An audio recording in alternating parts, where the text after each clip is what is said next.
Lagilah kawan yang lama tak pernah jumpa, dah lama tak jumpa lagi dahsyat. Dia akan jumpa kita, dia akan jerit tau. Betul. Wana ke dia macam tu. Macam sudah susut satu saiz Satu tau. saiz. Macam 2 biji warna dulu. Ada tak rasa? Sebenarnya ya. Kan? Betul. Dan lepas tu badan memang akan rasa ringan lah. Dan dia kesihatan tambah baik. Itu sebenarnya yang first. Kesihatan. Rasa macam kakak lagi semakin happy. Betul. Ceria. Dulu tak Ceria. macam ni kan? Masa tu jumpa Kak Wana gulit gelap lagi, Betul. bulat-bulat Besar. lagi. Insulin tak ada dah. Insulin kalau setakat minum macam ni tak payah dah. Tak payah dah. Oh, dulu insulin sehari dahsyat, berapa? Bel. 2 kali. Satu hari 4 4 kali kali. insulin. Doktor yang suruh berhenti.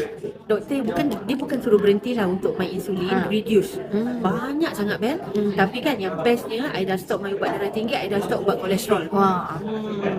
Itu pun best. Dalam berapa lama kakak amalkan? 3 bulan. 3 bulan 3 sudah bulan. stop.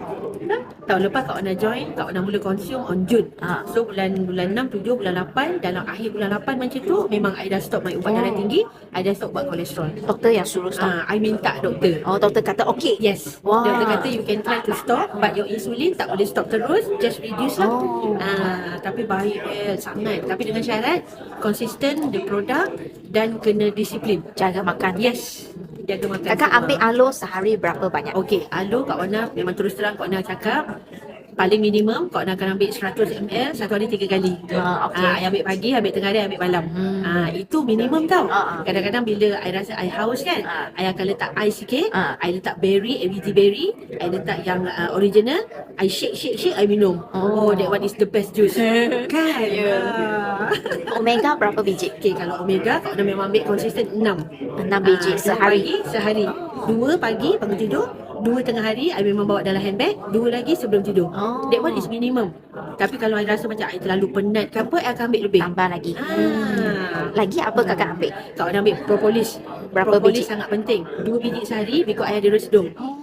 Tak banyak pun kan kakak ambil? Tak. I kunyah pagi satu, I kunyah petang ataupun malam satu. Sikit je. Pollen? Pollen kadang-kadang I ambil, kadang-kadang tak.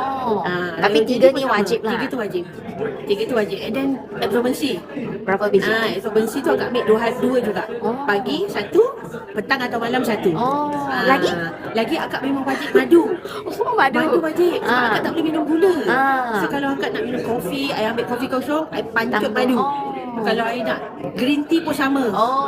I buat lemon pun, lemon honey lemon. Sedap. Sedap kan? Gila sedap. Lagi? Yang konsisten betul-betul tu sebenarnya kan aloe vera tu yang betul-betul membantu. Yalah. You akan berak hari-hari kan. Best perut. Dulu tak berak. Satu, Fields of Green.